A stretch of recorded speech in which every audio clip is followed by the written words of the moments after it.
pagi anak ibu yang ada di rumah. Hari ini kita ketemu lagi nak di tema 4, yaitu berbagai pekerjaan dengan subtema 2, pekerjaan di sekitarku, dan pembelajaran yang ketiga ya nak. Ya, sebelum kita mulai materi kita hari ini, ada baiknya anak ibu yang ada di rumah persiapkan alat tulisnya ya, buku tulis, pulpennya, dan juga buku bacaannya ya nak. Nah, kamu lihat-lihat materi kita hari ini ya. Ibu akan bacakan. Di kegiatan olahraga hari ini kamu akan melanjutkan latihan pencak silat. Setelah bugar nanti kamu akan melanjutkan kegiatan diskusi tentang berbagai pekerjaan. Pernahkah kamu berpikir bagaimana para pekerja pembuat pensil?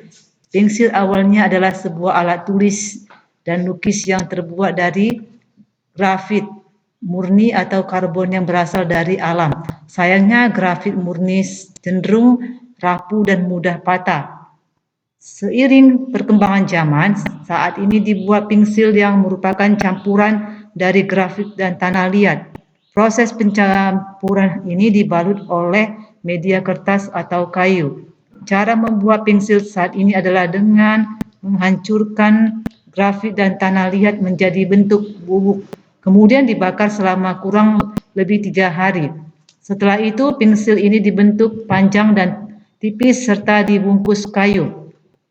Kayu yang telah ditebang untuk pembuatan pensil berasal dari pohon. Benda-benda lain yang terbuat dari kayu juga berasal dari pohon. Agar terjaga kelestariannya, pohon yang ditebang harus diganti dengan menanam kembali bibit baru dan tanaman sejenis. Selain itu, kita harus menghemat penggunaan pensil sebagai salah satu cara menghargai lingkungan. Ya, yang berikutnya anak ibu lihat ya.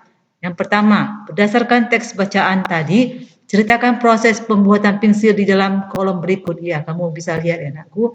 Di situ ada 4 ya kolom, yaitu grafit murni dan tanah liat. Tanah liat dihancurkan, baru bubuk grafit murni dan tanah liat dibakar selama 3 hari. Baru pensil dibentuk panjang dan tipis.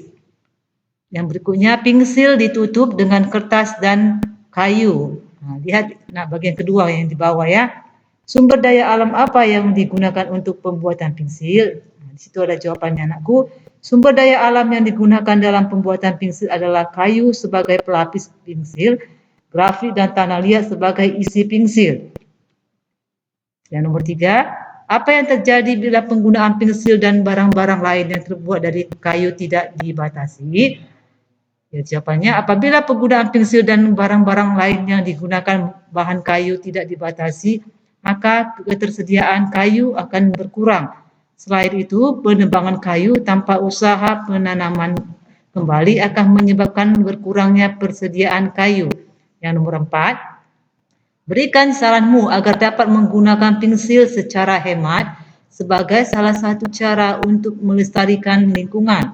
Ya, jawabannya, untuk menghemat penggunaan pensil dapat dilakukan dengan cara meraut menggunakan rautan pensil. Selain rajin menggunakan rautan, juga mengurangi risiko patah pada saat meraut pensil. Ujung pensil jangan terlalu runcing, karena ujung pensil yang terlalu runcing akan mudah patah pada saat digunakan. Ya. Selanjutnya ya anak ibu, barang-barang yang kita butuhkan merupakan hasil dari suatu pekerjaan. Beberapa pekerjaan yang menghasilkan barang antara lain petani, peternak, nelayan, dan tukang jahit. Selain pekerjaan yang menghasilkan barang, ada juga pekerjaan yang menghasilkan jasa atau pelayanan seperti dokter, polisi, guru, dan pemangkas rambut atau tukang cukur. Yang berikutnya, barang-barang yang dihasilkan dan setiap pekerjaan sangat beragam.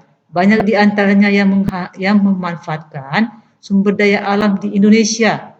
Sumber daya alam merupakan kekayaan alam yang diciptakan oleh Tuhan untuk kesejahteraan manusia. Perhatikan tabel di bawah. Kamu lihat deh nak, tabel di bawah ini ya. Tuliskan jenis barang yang dihasilkan dari setiap pekerjaan dan jenis sumber daya alam yang digunakan. Ya, lihat tabelnya anakku, itu pekerjaan. Pertama, tukang kayu. Barang yang dihasilkan tukang kayu ada meja, kursi, dan perabot rumah tangga. Dan bahan asal bendanya itu terbuat dari kayu. Baru jenis sumber daya alam yang dihasilkannya, SDA, sumber daya alam yang dapat diperbaharui. Yang nomor 2, anak ibu, yaitu pemerah susu. Barang yang dihasilkan nak, susu. Bahan asal bendanya, hewan. Jenis sumber daya alam yang dihasilkan nak, sumber daya alam yang dapat diperbaharui. Yang nomor 3 ya anak ibu, penambang. Itu barang yang dihasilkan batu bara, bahan asal bendanya tumbuhan.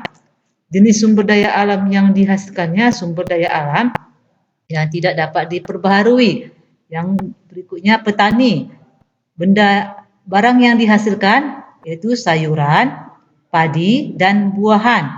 Bahan asal bendanya tumbuhan. Jenis sumber daya alam yang dihasilkan sumber daya alam yang dapat diperbaharui. Baru yang terakhir pekerjaannya nelayan. Barang yang dihasilkan yaitu ikan. Bahan asal bendanya hewan. Jenis sumber daya alam yang dihasilkan sumber daya alam yang dapat diperbaharui. Yang berikutnya anak ibu ya. Amati tabelmu. Ya, kamu amati ya nak. Ini nomor 1. Jenis sumber daya alam apa saja yang kamu manfaatkan? Yang kedua, bagaimana kamu menghemat barang-barangmu agar sumber daya alam dapat terjaga keberadaannya? Ya, ini anak ibu tugas kamu untuk di rumah ya anak ibu. Ibu harap kamu kerjakan dengan baik. Ya, kita ketemu lagi hari Jumat. Ibu harap kamu kerjakan pekerjaan hari ini dan juga pekerjaan yang sebelumnya. Kamu bawa nanti hari Jumat ya. Ibu ucapkan terima kasih.